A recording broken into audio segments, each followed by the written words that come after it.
Kepulan asap hitam tampak membumbung tinggi dari sebuah gudang perabot dan spring bed di daerah Kotolalang, Kota Padang, Sumatera Barat, Selasa petang.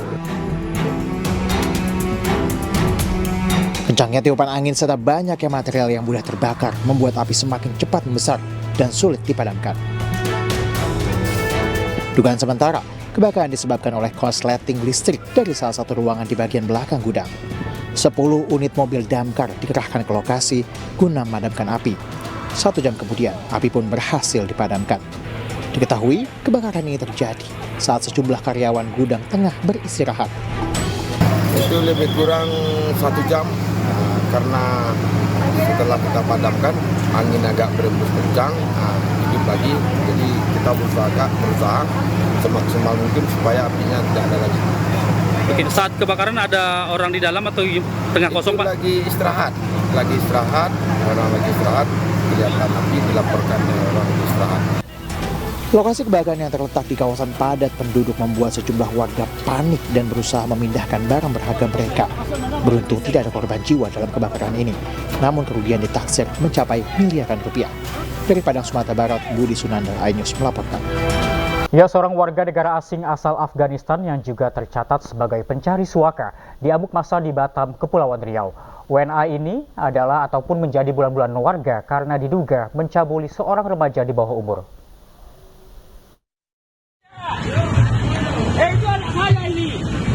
Itu anak.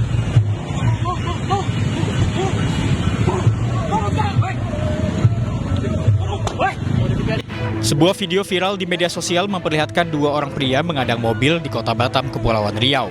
Diketahui ada seorang remaja perempuan di bawah umur berinisial DV yang juga berada di dalam mobil. Kedua pria yang merupakan ayah dan paman dari DV meminta pengemudi untuk turun dari mobil. Namun pengemudi malah tancap gas hingga menabrak sepeda motor dan 2 orang warga.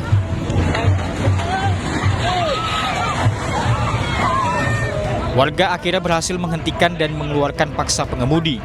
Setelah diperiksa polisi, pelaku berinisial MW adalah warga negara asing pencari suaka asal Afghanistan.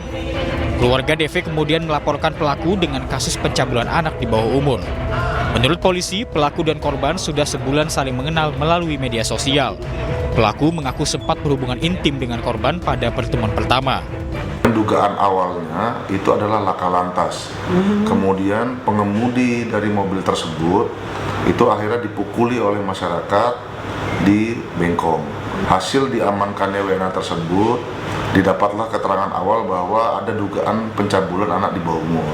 Kemudian kami memanggil orang tua dari korban untuk datang ke kantor dan orang tua tidak terima. Akhirnya membuat laporan polisi di Polresta Barelang dengan dugaan pencabulan anak di bawah umur. Kini MW ditahan di Mapolresta Barelang untuk pemeriksaan lebih lanjut. Polisi juga akan berkoordinasi dengan lembaga UNHCR terkait status MW sebagai pencari suaka. Dari Batam, Kepulauan Riau, Gusti Yenosa, iNews melaporkan. Ya, Tiko Aryawardana, suami penyanyi Bunga Citra Lestari, berlari menghindari wartawan usai menjalani pemeriksaan di Polres Metro Jakarta Selatan Rabu dini hari. Ini Bang. Dari ya, Mbak. Udah capek, Mbak. Dari pagi, Mbak. Ya, gimana Bang? Terkait pemeriksaan hari ini Bang Tiko bagaimana Bang? Ya, maaf ya. Bang Tiko, Capek ya. terkait pemeriksaan hari ini seperti apa Bang? Maaf ya, udah capek. Ya Bang, seperti apa Bang? Ya, usai diperiksa, Tiko berlari berusaha menghindari awak media yang menunggunya. Tiko menjalani pemeriksaan selama 7 jam. Kuasa hukum Tiko Aryawardana, Irfan Agasar, mengatakan pemeriksaan ini merupakan pemeriksaan lanjutan dari pekan lalu. Menurut Irfan, ada 20 pertanyaan dari penyidik. Kali ini Tiko membawa sejumlah bukti terkait penggunaan uang perusahaan, mulai dari dokumen perjanjian kerja, bukti pembayaran vendor, hingga bukti pembayaran gaji karyawan. Sebelumnya, Tiko yang menjabat sebagai direktur dilaporkan oleh mantan istrinya berinisial A atas dugaan penggelapan dalam jabatan saat keduanya mendirikan perusahaan yang bergerak di bidang makanan dan minuman.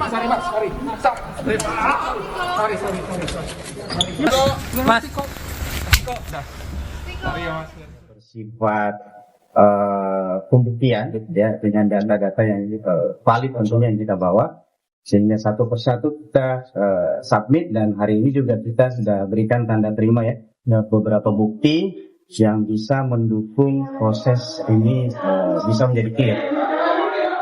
Ya, masa buruh hari ini menggelar unjuk rasa di kawasan Patung Kuda, Jakarta Pusat. Tepat di depan mobil komando,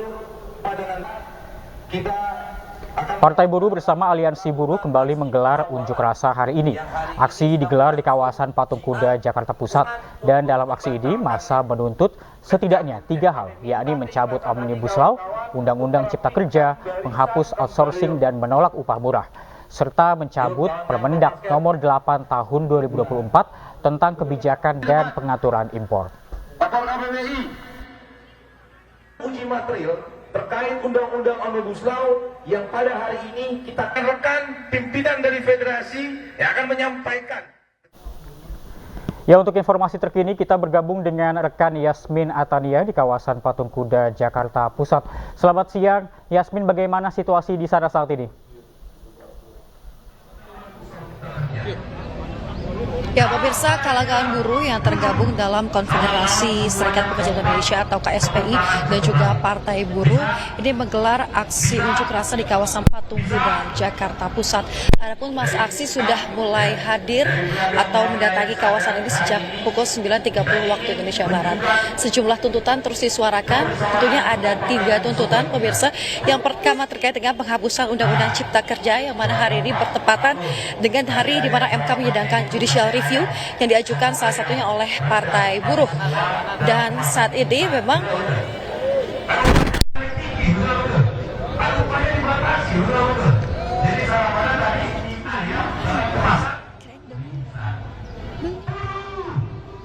Masih kurang kompak. Kita bilang satu kali ada yang 2 kali. Biasa dalam perjuangan. Ketika diserukan kawan-kawan siap maju medan perjuangan, ada yang mengatakan langsung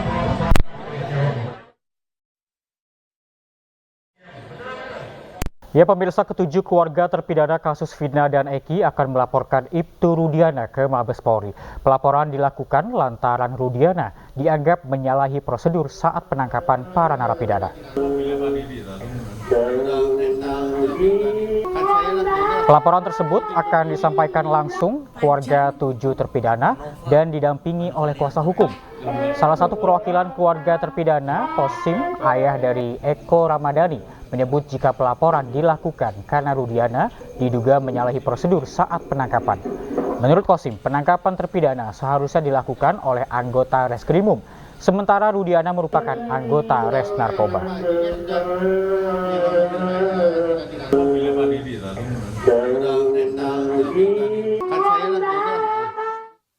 Besok pagi jam 5 OTW ke Mabes Polri itu bersama Kang Dedinya, bersama keluarga terpidana.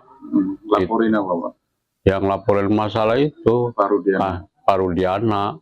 Alasannya kenapa, Pak? Alasannya apa ya? Anak itu ditangkap nggak ada surat Penangkapan. nggak ada surat penangkapan, terus kan udah begitu juga udah ini apa Pak Rudiana tuh udah menyalahi aturan tuh, benarnya kan narkoba itu benarnya. Ya, para terpidana kasus Vina Cirebon terus melawan dengan menyiapkan sejumlah bukti baru atau novum. Selain pengajuan peninjauan kembali ke Mahkamah Agung, mereka juga melaporkan seorang saksi ke Bareskrim Polri.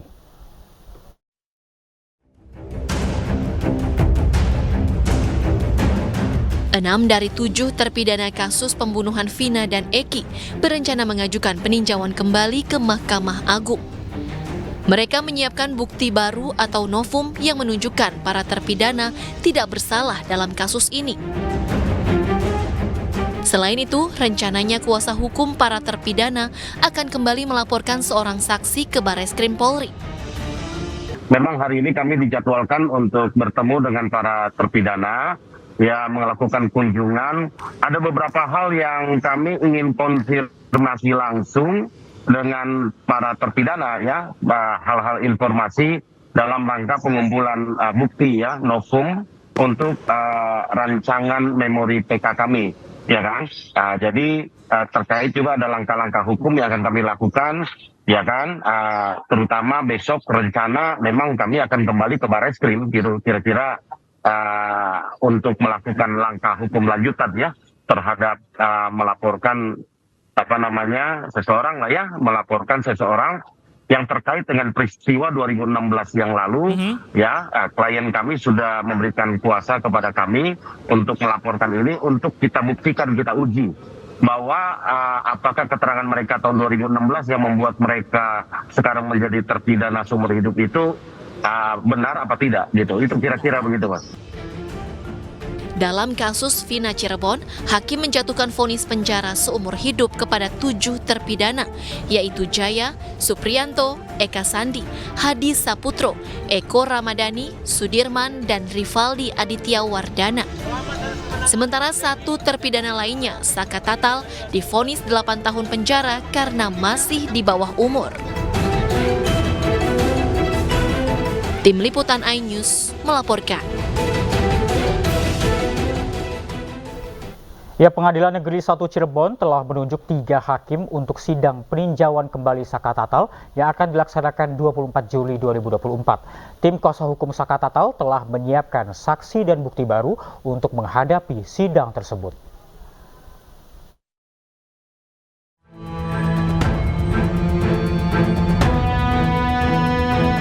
Pengadilan Negeri 1 Kota Cirebon, Jawa Barat menyiapkan 3 hakim untuk sidang peninjauan kembali atau PK Saka Tatal yang akan digelar 24 Juli 2024.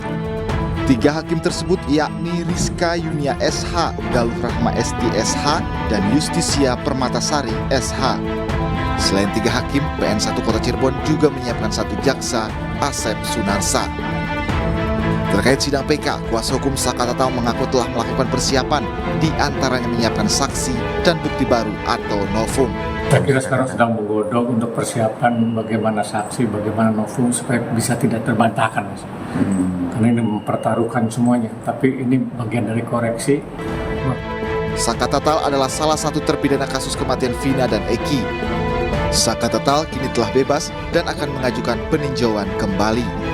Tim Liputan iNews melaporkan.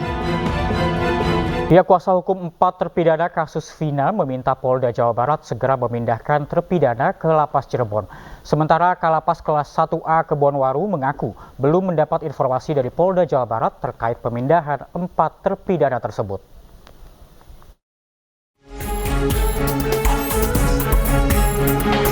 Empat terpidana kasus pembunuhan Vina dan Eki yang dipinjam dari Lapas Cirebon untuk keperluan penyidikan hingga Selasa siang belum dikembalikan ke Lapas Cirebon. Kepala Rutan Kelas 1A Kebonwaru Bandung, Suparman, mengaku belum mendapat informasi dari Polda Jawa Barat terkait rencana pemindahan 4 terpidana tersebut.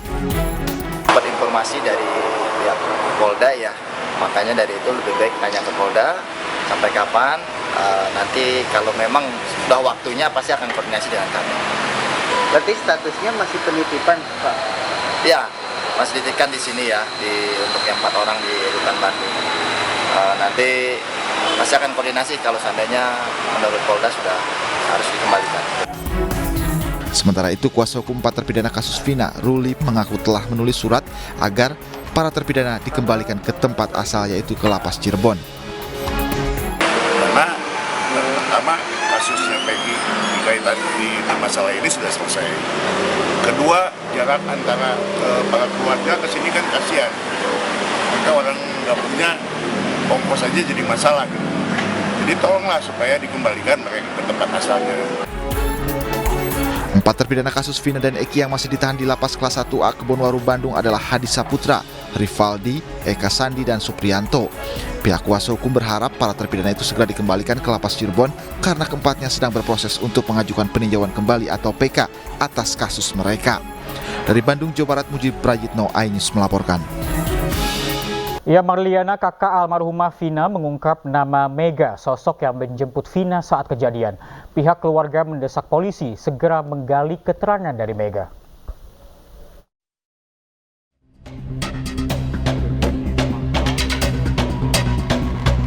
Keluarga Vina di Cirebon, Jawa Barat membeberkan fakta baru yang selama ini belum diungkap. Menurut kakak Vina, Marliana, Polisi saat ini harus menggali informasi tentang teman Vina yang bernama Mega.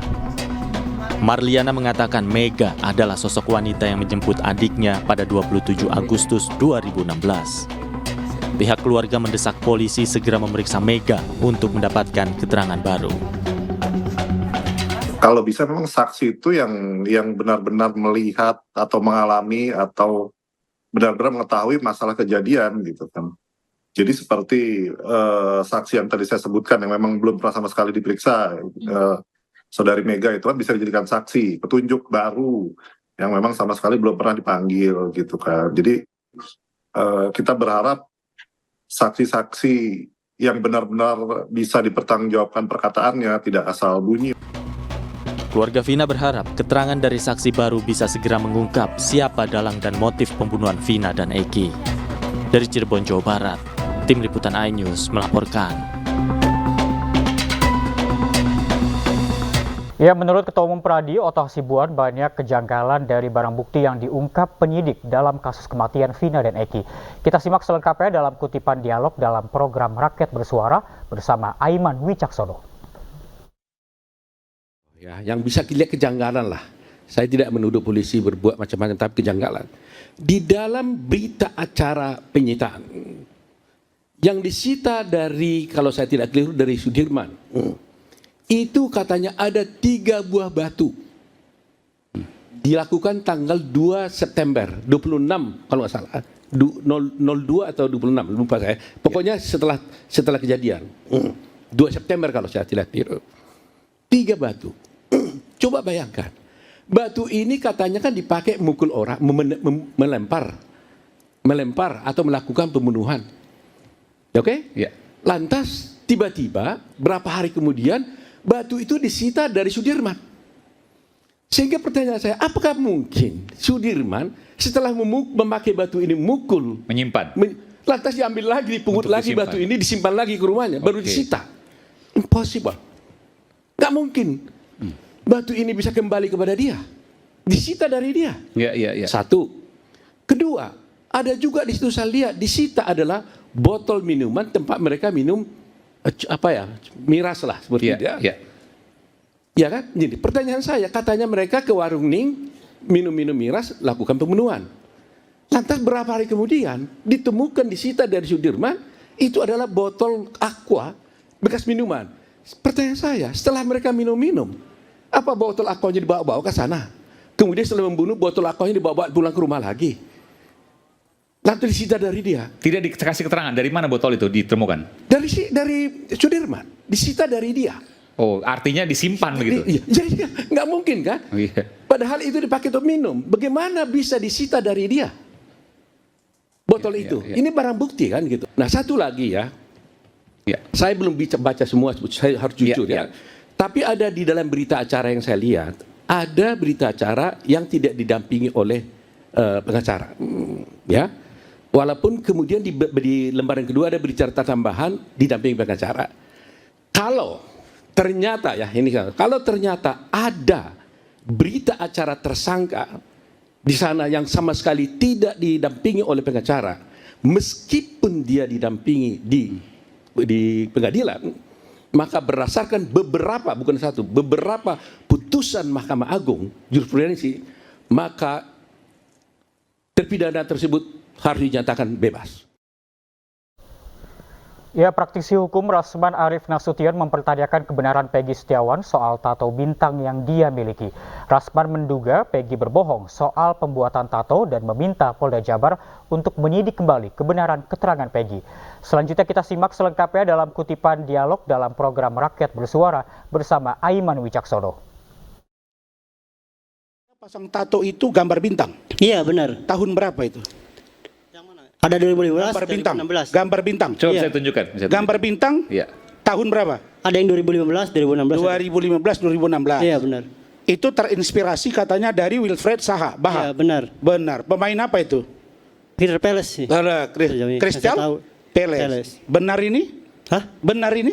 Sejauh tahu bisa benar. Nggak, tunggu dulu. Benar itu? Benar. Tidak bohong? Tidak. Saya buka data. Sebentar. Saya buka data. Tahun 2023 Wilfred Zaha benar pakai tato di lehernya gambar bintang. Betul? Betul. Terus saudara menghapus 2016 karena ibu marah. Betul kan? Benar. Oke. 2016,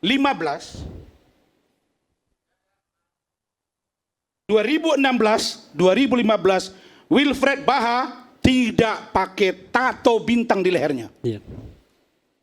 Bagaimana saudara menjawab itu? Karena saya kan tunggu dulu, katanya terinspirasi. Iya. Katanya Anda mengatakan terinspirasi dengan seorang Wilfred Baha, pemain bola dari Crystal Palace. Benar. Dan Anda terinspirasi pasang bintang, tato. Kemudian Anda hapus 2016, 2015, 2016, 2017, saudara Wilfred Baha belum pakai tato di lehernya. Sudah, biar Bagaimana saya jawab. menjawab? Silakan. Tunggu dulu, saya tanya dia, bukan Anda.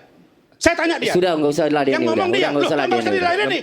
Saya minta polisi Jawa Barat periksa. Tolong kalian turun ke klub dia sekarang di luar negeri sana. Kalau Bang Oto kemarin mendatangi, tuh Bang Oto sudah buka searching Google ini. Kita buka-bukaan. Saya tidak pernah mau bilang kalau saya punya data yang banyak, bos. Kalau Bang Oto berangkat ke Australia, kasus dari Jessica, kenapa kasus yang heboh ini tidak berangkat ke klub dia, memastikan Crystal Palace tidak benar menggunakan tato 2016. Kalau itu terbukti, tangkap dan periksa anak ini. Karena melakukan kebohongan yang nyata di depan kita semua. Oke, sebentar. Itu saja. Sebelum saya ke Bung Tony, Peggy bisa menjawab itu. Saya yakin Peggy menyampaikan apa yang benar. Silakan menyampaikan. Jadi potong dulu, Bang. Silakan. apa-apa. saya kebetulan suka tato. Saya kebetulan suka tato. Gimana? Pelan-pelan? Ya, saya kebetulan suka tato. Suka tato, Nah, oke. saya terinspirasi dengan pemain bola. Pemain bola. Bukan hanya sekedar Oh, Anda bohong. Anda bohong. Lagi Silakan dijawab, dibuka. dipotong lagi ya. Jangan Lah, potong dulu, Bang. coba. Silakan, biarkan dia tenang dulu untuk menjawab. Silakan, Ya, Peggy. bukan hanya si Christopher jahat, namun saya suka pemain tato itu semuanya. Terutama Messi, kan saya pernah menjawab kepada penyidik bahwa Messi salah satunya. Nah, misalkan sebut kenapa saya bikin tato bintang? Ya karena saya terinspirasi banyak seperti yang contoh nih artis Indonesia, Onadio Leonardo kan tato ada. Nah, Messi jahat seperti itu. Jadi apa ya? Bukan saya berbohong, bukan. Emang karena saya emang suka tato gitu, bintang. Dan tato itu tidak melambangkan sama sekali apa atau apa, tidak.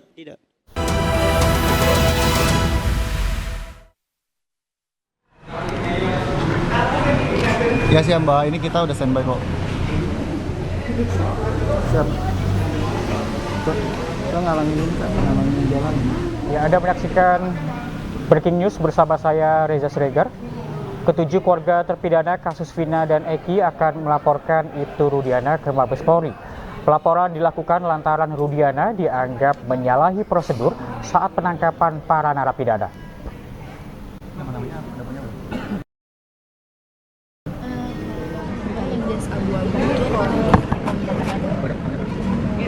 Suasana di Barreskrim Polri, kuasa hukum tengah berkumpul untuk menunggu kedatangan dari keluarga terpidana kasus Vina yang rencananya pada hari ini akan melaporkan Ibtu Rudiana ke Mabes Polri atas dugaan memberikan ataupun pemberian keterangan palsu saat 2016 lalu. Jutek mau jawab. Rencananya ada 5 keluarga terpidana yang akan datang di Mabes Polri pada hari ini. Kita lihat bersama pemirsa. Meja biru.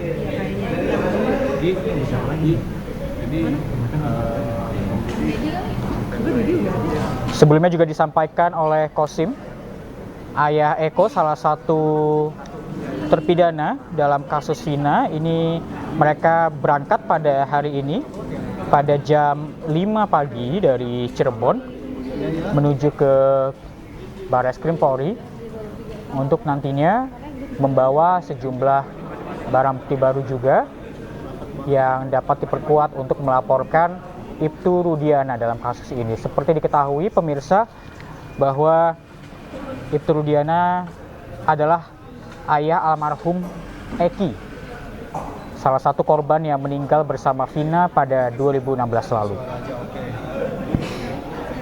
Ya.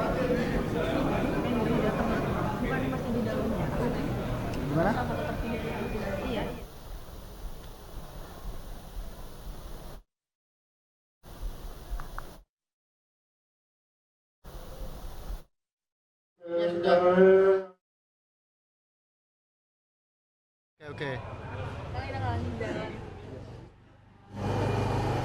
Oke, siap. Baik.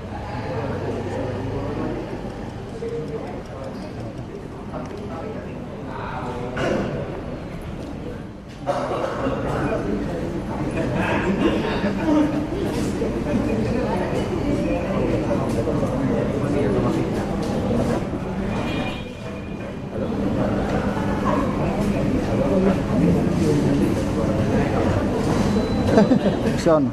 Oke.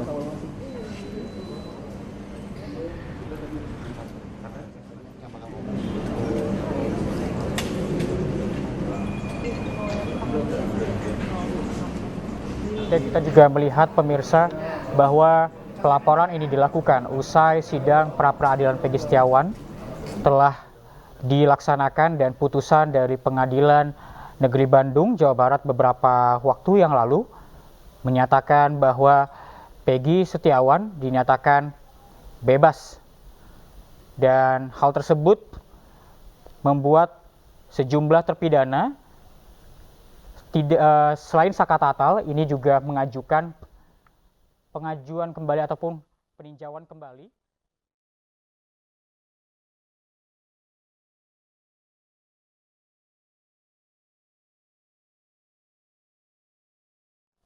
Saat ini kita sudah terhubung dengan Hendry Aprila yang saat ini sudah bersama di Barreskrim Polri. Hendry, bagaimana situasi di sana saat ini? Apakah keluarga terpidana kasus Vina ini sudah hadir? Pagi Pak. Ya, baik, selamat pagi Reza dan juga pemirsa. Hingga saat ini kami sudah melihat kehadiran dari kuasa hukum dan juga nanti kita akan mendapatkan informasi terkait siapakah yang akan berbicara terkait adanya informasi dari pengajuan dan juga permohonan dari tim kuasa hukum itu sendiri. Bersama-sama kita akan melihat dan juga mendengarkan bersama-sama informasi dari tim kuasa hukum yang akan menyampaikan. Juga nantinya kehadiran dari tim kuasa hukum ini juga didampingi langsung oleh keluarga dari para terpidana. Sama-sama kita mendengarkan informasi yang akan disampaikan oleh para kuasa hukum. Pak Jutek dulu, Pak Jutek. Ini bapaknya hadis ini. Nah. Pak Jutek. Ya Pak Kak. Boleh Kang bawa siapa aja? Ntar dulu, saya tuh udah badannya kecil, gak gencet lagi. Ya, dah. Ya, bawa siapa aja Kang hari ini, terus tujuannya apa? Hari ini saya mengantar, kan tugas saya mengantar. Mengantar keluarga Hadi Saputro atas nama putranya yang sudah dikuasakan pada kawan-kawan Peradi. Sama ibunya, ibu siapa? Ibu Hadi Saputra. Ibunya Hadi Saputra, Ibu Humaina. Jangan gemeter Bu, Ibu Humaina ya. Dari mana Ibu? Dari Karya Bakti. Kecamatan? Kesambi. Kota? Kelurahan Karya Mulia, Cirebon. Kotanya Cirebon. Mereka adalah orang tua dari Hadi Saputra. Hadi Saputra itu salah satu terpidana dari 7 terpidana hukuman seumur hidup yang sampai hari ini masih mendekam di penjara. Mereka semuanya kan sudah tahu akan mengajukan peninjauan kembali. Menuju peninjauan kembali itu tidak sembarangan. Kita harus mengumpulkan alat bukti yang cukup sehingga ketika diajukan mereka harus terbebas dari dekaman penjara.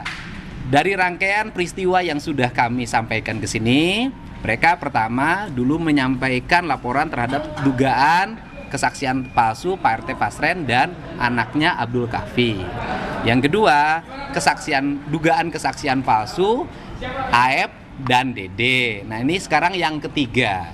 Yang ketiga ini yang akan dilaporkan siapa? Pak Rudiana. Nah, jadi mereka akan melaporkan siapa sekali lagi yang keras? Pak Rudiana. Mereka akan melaporkan Ibtu Rudiana. Sehingga dengan pelaporan Ibtu Rudiana ini, kita berharap sudah 3 laporan dengan hari ini yang disampaikan. Bareskrim untuk segera memproses sehingga kita nanti memiliki landasan yang cukup untuk mengajukan PK, membebaskan ke-7 terpidana yang mendapat hukuman seumur hidup. Laporan Ibtu Rudiana ini terkait apa yang mau difokuskan? Oh ya, materi yang akan dilaporkan biarkan kuasa hukum yang menyampaikan. Baik rekan-rekan sekalian, terima kasih ya. Betul, pada hari ini kami kuasa hukum dari terpidana, ya kami mendapatkan kuasa kan dari 6 terpidana. Yang hari ini akan melaporkan itu 1 terpidana atas nama Hadi Saputra akan melaporkan Ibtu ya saat itu yang sekarang Ibtu Rudiana. Terkait apa yang dialami tahun 2016 kan gitu kan. Isinya apa tunggu nanti sesudah kami melakukan laporan ya, nanti kami akan sampaikan apa isinya. Saat ini kami tim lengkap nih, ada Mas Dwi Anto Prianto selaku Ketua Harian BPN Pradi, dan juga ada Mas Asido Huta Barat ya, Ketua PBH Pusat, dan juga ada kuasa hukum lain, ada Bang Ruli. Kami tim lengkap nih sini, ada Mbak Riri dan yang lain semua kami lengkap sini. Kami hadir di sini kurang lebih hampir mau 25 orang kali ya, tim kuasa hukum ya mendampingi. Sedikit bocoran Bang, dugaan kesaksian palsu seperti apa yang dilakukan? Jadi gini, kami bukan hanya melaporkan tentang kesaksian palsu ya, tapi melaporkan tentang apa yang mereka alami ya.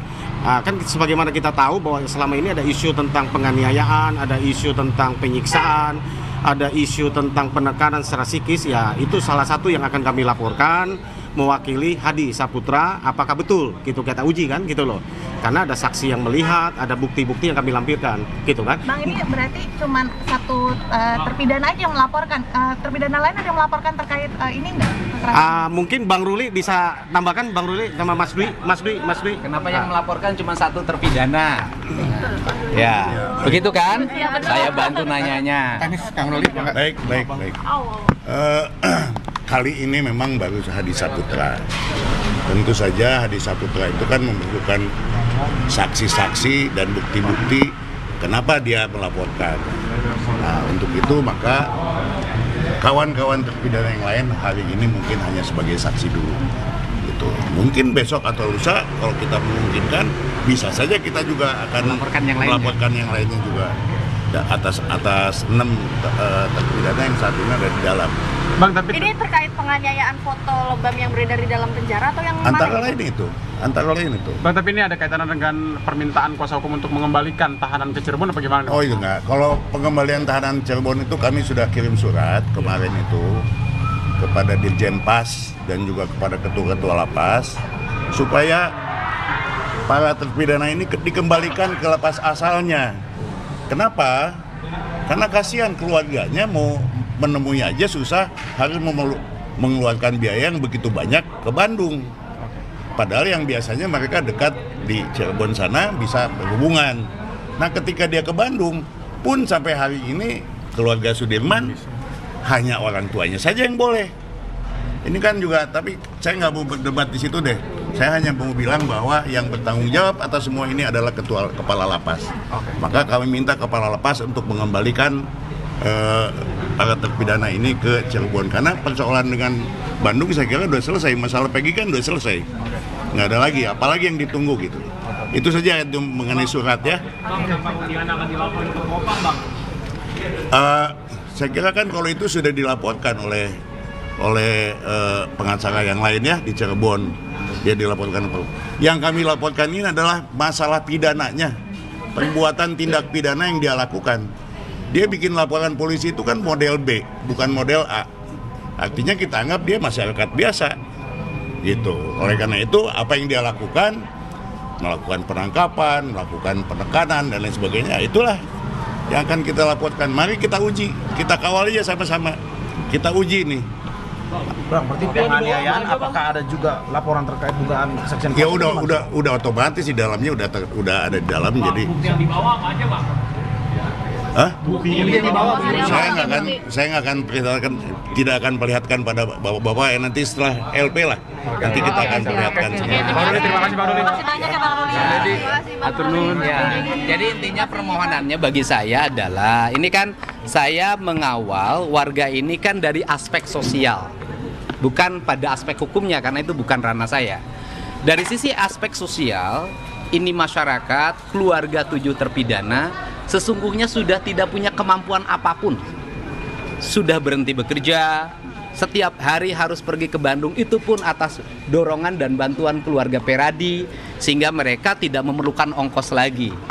Kemudian ke depan saya minta aspek-aspek sosial itu diringankan dengan cara para terpidana dikembalikan lagi ke lapas Cirebon, karena itu akan menekan angka kos ekonomi mereka, sehingga nanti grafik BPS-nya meningkat, ekonomi mereka meningkat lagi, dan itu mengurangi kemiskinan di Indonesia.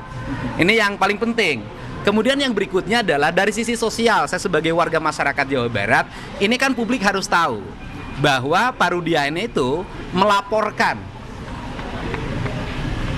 derita yang dialami oleh anaknya itu sebagai pribadi, sebagai masyarakat sipil biasa. Kemudian setelah Pak Rudiana melaporkan, tadi disampaikan oleh kuasa hukum, Pak Rudiana menangani. Jadi peristiwanya adalah Pak Rudiana melaporkan sebagai warga sipil, kemudian Pak Rudiana menangani sebagai anggota dari satuan unit narkoba. Nah, nanti kaji dari sisi prosedur hukumnya, bolehkah orang dia pelapor dan dia yang menangani. Itu saja. Jadi kau yang memulai, kau yang mengakhiri. Dari keluarga Bu. Keluarganya ada sampai. Boleh Ibu ngomong aja. Boleh ngomong aja. Bapaknya ngomong apa? Ngomong aja. Wah, ini kan murni warga. Ngomong apa Bapak, silahkan. Kalau kita mah cari yang lulusnya aja. Kepengen ya Pak Rudiana segera diproses aja.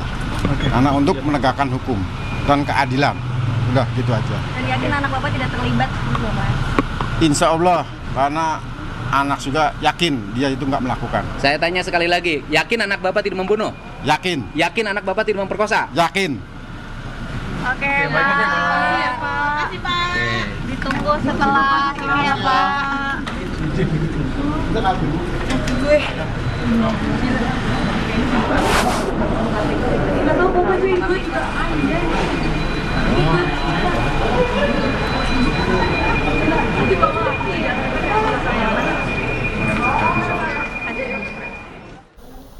Ya pemirsa, kita baru saja melihat kedatangan dari keluarga terpidana kasus Vina atas nama Hadi Saputra yang tadi dihadiri oleh ayah dan juga ibu Hadi, kemudian didampingi juga oleh Dedi Mulyadi dan juga beberapa kuasa hukum lainnya yang tadi berjumlah 25 orang.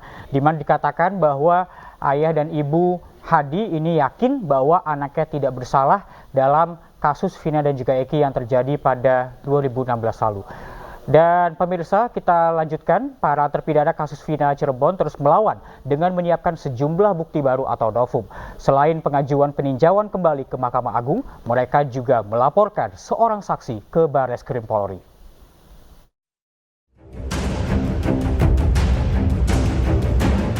Enam dari 7 terpidana kasus pembunuhan Vina dan Eki berencana mengajukan peninjauan kembali ke Mahkamah Agung.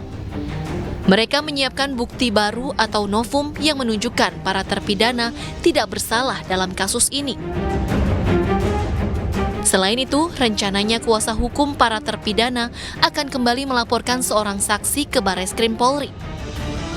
Memang hari ini kami dijadwalkan untuk bertemu dengan para terpidana, ya melakukan kunjungan. Ada beberapa hal yang kami ingin konfirmasi langsung dengan para terpidana, ya, hal-hal informasi dalam rangka pengumpulan bukti, ya, novum untuk rancangan memori PK kami, ya kan.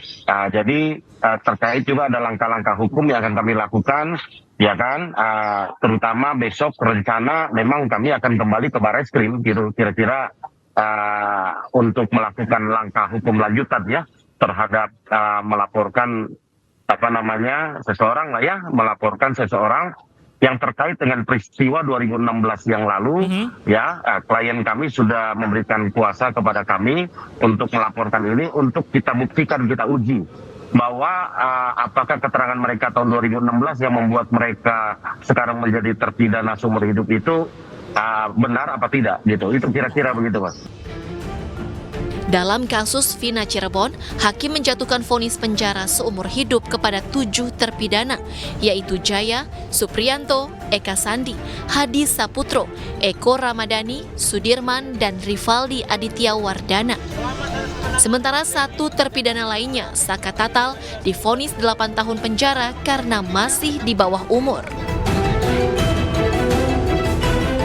Tim Liputan iNews melaporkan. Ya, demikian breaking news kali ini. Kita kembali informasi ke iNews Siang.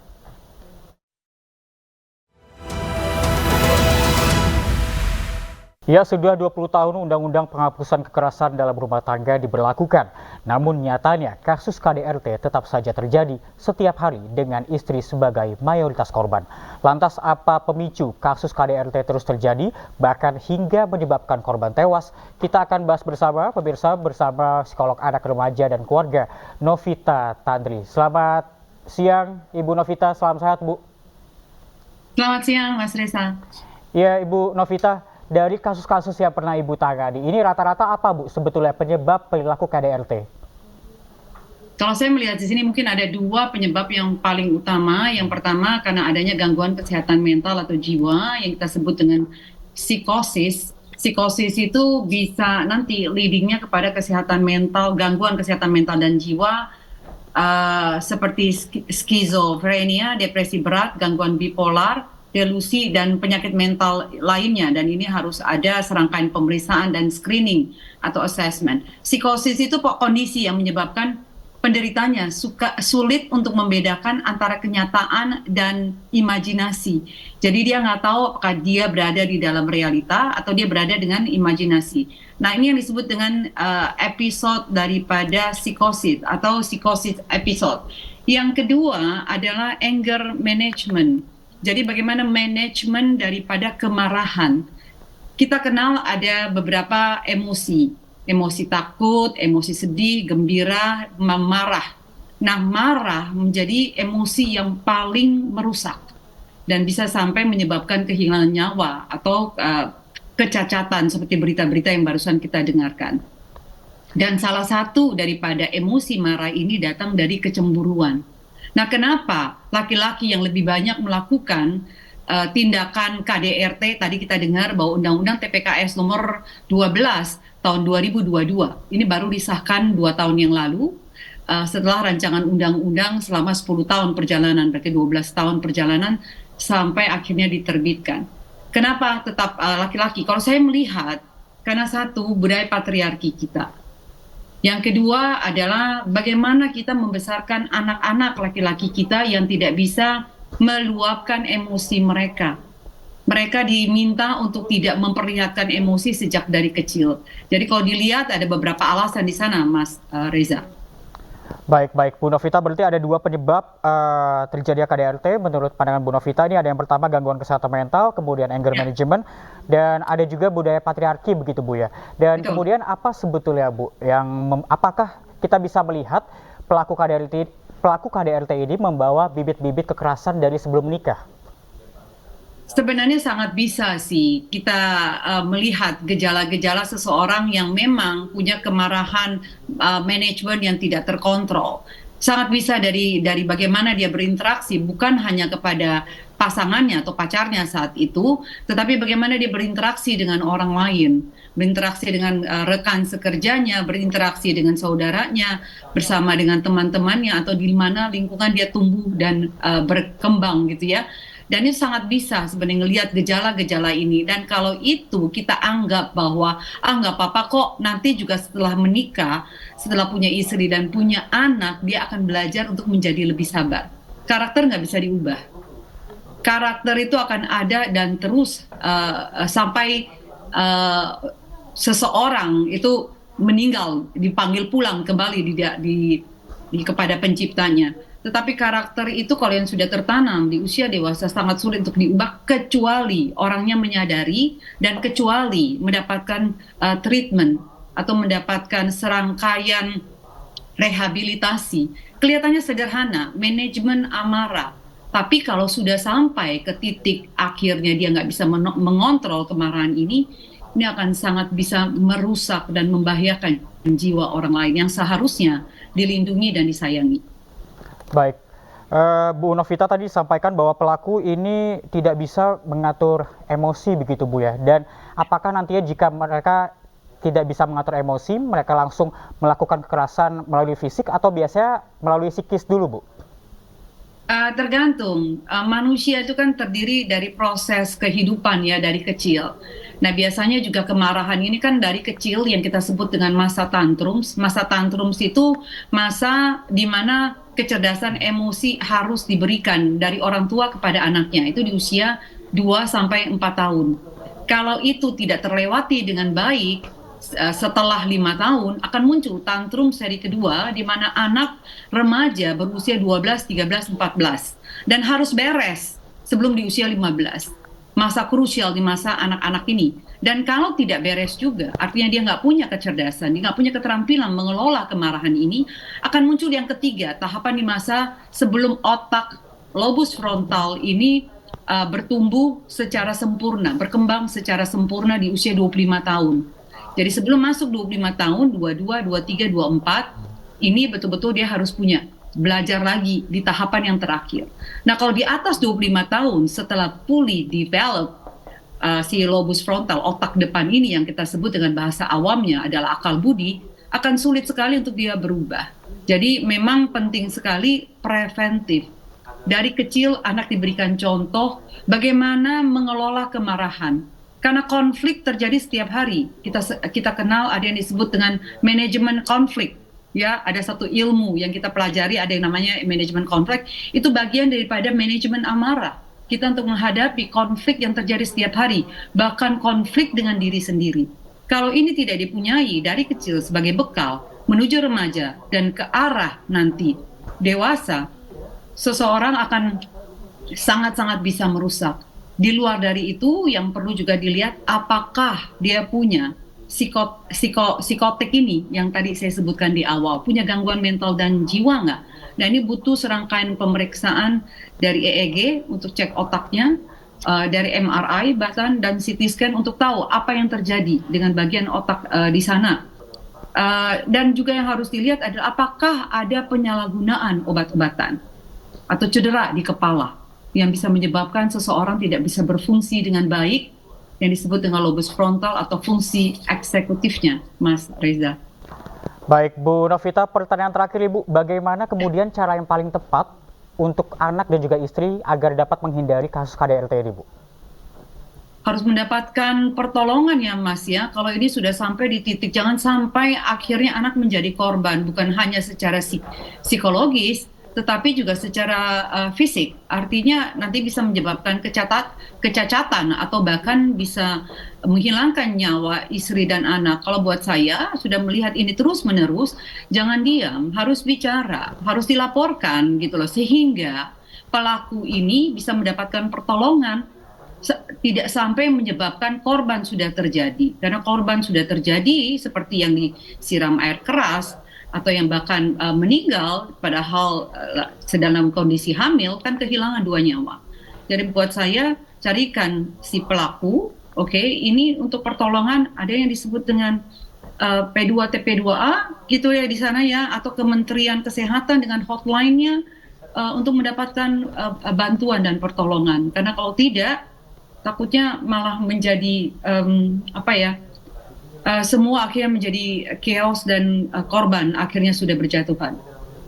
Baik, terima kasih banyak Ibu Novita. Tentunya kita berharap kasus KDRT ini dapat terus menurun di Indonesia. Terima kasih sekali lagi sudah bergabung bersama kami, Ibu Novita. Terima kasih, salam sehat. Pilihan dalam Aini Siang untuk hari ini. Dan kita akan ke informasi berikutnya, yaitu terkait dengan harga minyak goreng kemasan minyak kita di pasar tradisional Jakarta tembus di atas 17.000 per liternya. Angka ini melebihi harga eceran tertinggi yang telah ditetapkan oleh pemerintah, yaitu 14.000 per liter. Sudah 2 minggu terakhir terjadi kenaikan harga minyak kemasan. Minyak kita yang semula pedagang menjual dengan harga Rp15.000 kini sudah mencapai Rp17.000 per liternya. Kenaikan harga minyak goreng kemasan bersubsidi terjadi di sejumlah pasar tradisional di Jakarta, termasuk di Pasar Palmerah dan Pasar Kebayoran Baru. Meski naik, namun pembeli tetap memburu minyak kita karena harganya yang masih lebih murah dibanding minyak goreng kemasan lain.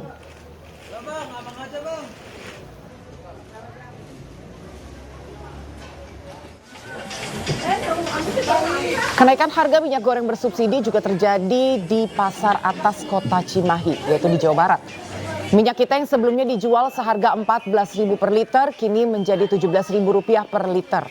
Meski naik, minyak kita tetap menjadi buruan warga, karena harga minyak goreng curah masih lebih mahal, yaitu Rp19.000 per liter. Selain harga naik, stok minyak kita di pasaran juga berkurang.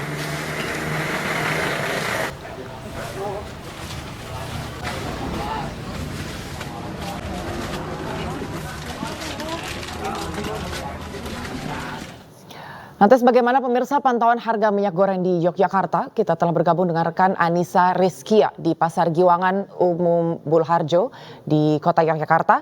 Baik, selamat siang Anissa. Saat ini berapa harga minyak goreng bersubsidi di sana? Agi dan juga pemirsa, pemerintah berencana akan menaikkan harga ecer tertinggi, yakni Menteri Perdagangan Zulkifli Hasan mengatakan bahwa harga ecer tertinggi ini 14.000 per liter akan naik menjadi 15.500 per liternya. Namun menurut pantauan saat ini memang harga di pasaran, yakni salah satunya di Pasar Giwangan Umbul Harjo Kota Yogyakarta ini terpantau sudah tembus di harga 16.000 per 1 liternya. Dan untuk kemasan 2 liter ini tembus di angka 31.000. Dan saya akan coba ajak Anggi dan juga pemirsa memantau langsung ke pasar begitu ya. Bagaimana stok, apakah ini mempengaruhi dari kenaikan harga di pasaran. Saya bisa berbincang sebentar Mas dengan Mas siapa? Mas Ragil Tri. Ya, Mas Ragil bisa disampaikan ini untuk harga saat ini dari harga belinya dan harga jualnya berapa nih Mas? Kita harga belinya yang seliteran ini sudah 170. Sudah ketemunya udah hampir 16 ribuan. Udah 15.500-an lah. Kemudian dijualnya? Dijualnya kita 16.000. Untuk stok sendiri Mas untuk mendapatkan minyak kita ini baik itu kemasan 1 liter dan juga 2 liter apakah mengalami kesusahan atau juga normal Mas? Semenjak kenaikan harga yang 2 literan semingguan ini kosong sih, susah dapatnya. Jadi sementara yang hanya ada cuma seliter sama 900 mili. Kalau saat ini karena ada kenaikan harga sendiri, apakah dari customer atau pembeli juga mengurangi pembelian Mas atau sama aja Mas? Kalau pengurangan pembelian pasti ada pengurangan sih. Jadi semenjak kenaikan ini kita dulu ya kita stok ibaratnya 50 dus gitu. Misal seminggu nggak sampai seminggu udah habis. Sekarang malah sudah 2 mingguan nggak habis-habis. Itu semenjak kenaikan harga. Mungkin para konsumen sudah beralih ke minyak lain, merek lain sih, seperti Rizky atau Fitri itu. Nah dibandingkan minyak lain sebenarnya lebih terjangkau mana sih Mas? Ya kalau terjangkaunya sih masih terjangkau ya. Dibandingkan sama Hemat atau Sanko gitu. Itu masih kejangkau ini atau yang sawit curah itu. Mungkin dengan adanya peningkatan harga begitu yang dirasakan oleh pedagang juga, apa mungkin harapan yang ingin disampaikan? Ya harapan saya sih kualitasnya lebih ditingkatin sih. Soalnya sekarang kan lebih nggak terlalu bening gitu kualitasnya. Terus produksinya juga ditingkatin lagi, dibanyakin lagi lah. Jadi harus ada stok minyak lah gitu. Terima kasih Mas Ragil atas waktunya. Dan itu tadi pemirsa perbincangan saya bersama salah seorang pedagang di Pasar Giwangan, Yogyakarta yang mengeluhkan bahwa stok saat ini untuk kemasan 1 liter masih mudah begitu ya didapatkan. Namun kemasan 2 liter minyak kita ini sulit didapatkan dari distributor. Ya semoga dengan adanya kondisi ini dapat menjadi perhatian bagi pemerintah untuk menstabilkan harga sesuai dengan kemampuan masyarakat Indonesia. Demikian laporan sementara, saya kembalikan kepada Anda di studio, Anggi. Baik, terima kasih Anissa. Kami juga masih akan terus memantau dan menunggu bagaimana pergerakan pemerintah nantinya. Selamat siang. Pemirsa, masa buruh hari ini menggelar unjuk rasa di kawasan Patung Kuda, Jakarta.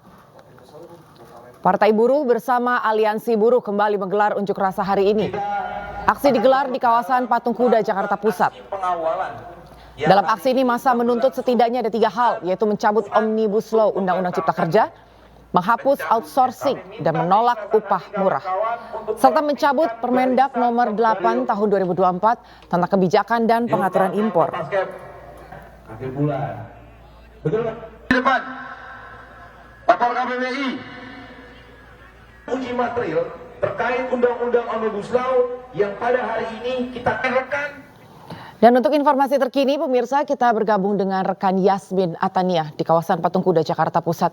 Selamat siang, Yasmin. Saat ini bagaimana suasana di sekitar Patung Kuda?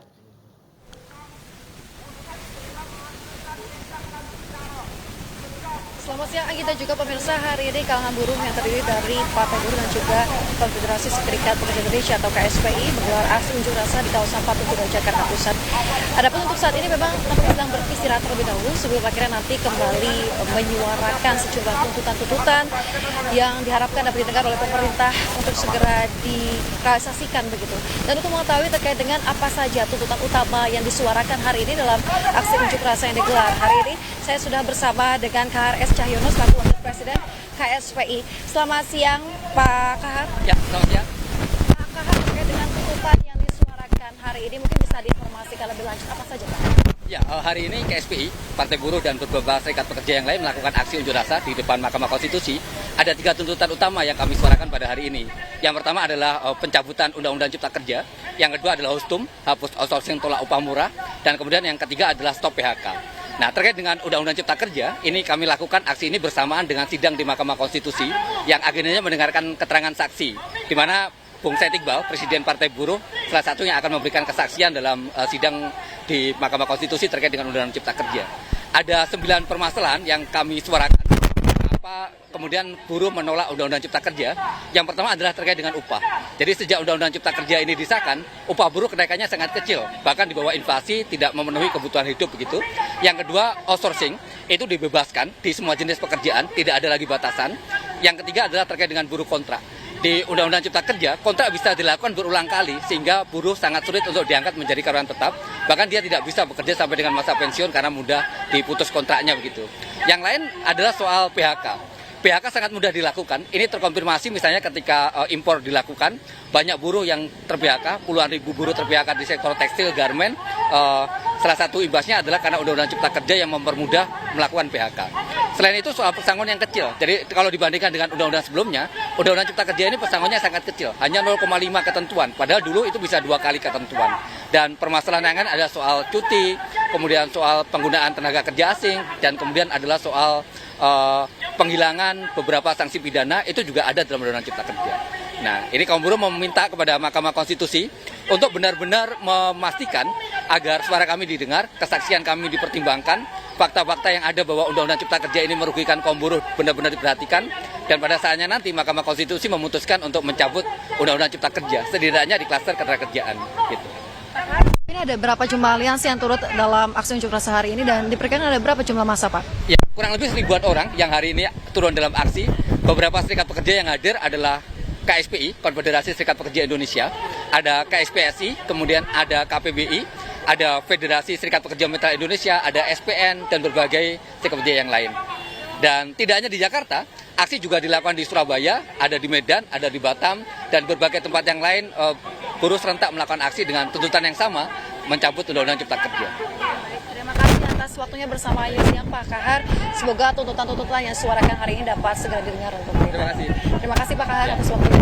Ya, Anggi dan juga pemirsa, itulah tadi sejumlah tuntutan yang hari ini terus disuarakan oleh masa aksi di kawasan Patung Kuda Jakarta Pusat. Dan meskipun tadi sudah disampaikan sekitar ada ribuan buruh yang sudah berada di kawasan ini, namun diperkirakan bisa akan terus bertambah hingga sore hari nanti. Kembali ke studio. Terima kasih Yasmin, kami berharap jalannya demo buruh hari ini bisa berjalan secara kondusif. Tetap perhatikan keselamatan dan juga kesehatan. Selamat siang Yasmin. Pemirsa, Menteri Pariwisata dan Ekonomi Kreatif Sandiaga Uno mengikuti kegiatan Road to Run for Independence Day 2024 di Gelora Bung Karno, Jakarta. Kegiatan ini digelar untuk mensosialisasikan lomba lari memperingati Hari Kemerdekaan RI ke-79.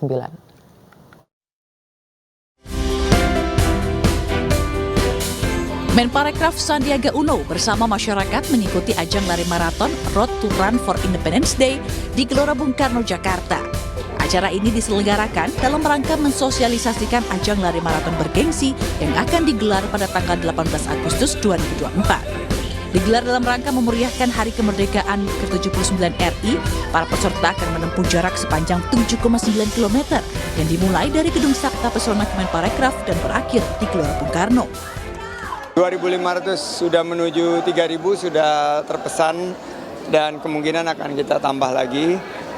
Mudah-mudahan ini menjadi penyemangat kita dalam menyambut kemerdekaan kita, menggerakkan ekonomi dan memasarkan pariwisata berbasis olahraga. Run for Independence Day pada dasarnya adalah solidarity run.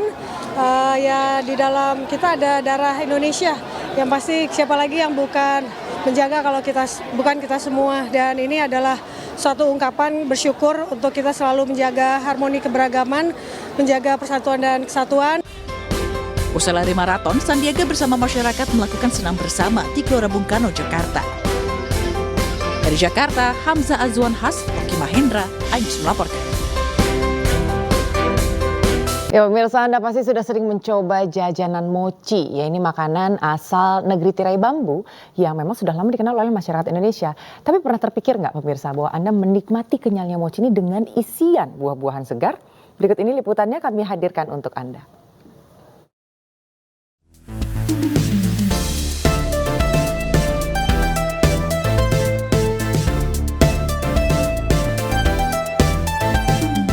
Pemirsa pasti kenal ya dengan kue gembul asal negeri tirai bambu yang satu ini. Teksturnya yang super lembut dan lumer membuat siapapun tak sabar ingin segera memasukkannya ke dalam mulut. Biasanya mochi berisi kacang atau kacang hijau. Namun di lapak mochi yang ada di Salatiga ini, kue berselimut tepung putih ini dimodifikasi dengan selera anak-anak muda masa kini. Lihat saja. Isinya menjadi aneka buah segar seperti stroberi, mangga, leci, hingga anggur. Ada juga varian mochi isian coklat hingga tiramisu. Beragam varian rasa tersebut sengaja dipilih karena merupakan selera generasi Z. Untuk membuat mochi, bahan utama tepung beras terlebih dahulu direbus dan dihaluskan hingga lembut. Adonan tersebut kemudian dibentuk bulat dan ditambah isian. Demi memuaskan selera para pelanggan, Mochi Tobelli pun menyediakan 13 varian rasa. Kalau mochi yang ada di kita itu ibaratnya update yang isinya disenangi sama anak muda. Ya. Sebenarnya idenya itu awalnya dari mochi viral yang ada di Jepang. Nah, namanya Ichigo Daifuku atau artinya mochi strawberry. Sejumlah pelanggan yang rata-rata anak muda mengaku sangat puas menyantap mochi tersebut. Karena selain memiliki isian yang tidak biasa, ukuran mochi juga cukup besar. Ya enak aja mas, kan langsung fresh dibikin gitu, jadi enggak yang lama gitu loh, jadi langsung. Kalau rasanya gimana Pak? Rasanya enak. Selain ukurannya yang besar, harga per porsinya pun cukup terjangkau, yakni berkisar 6 hingga 15.000 rupiah. Dari kota Salatiga, Jawa Tengah, Luri Selulu, iNews melaporkan.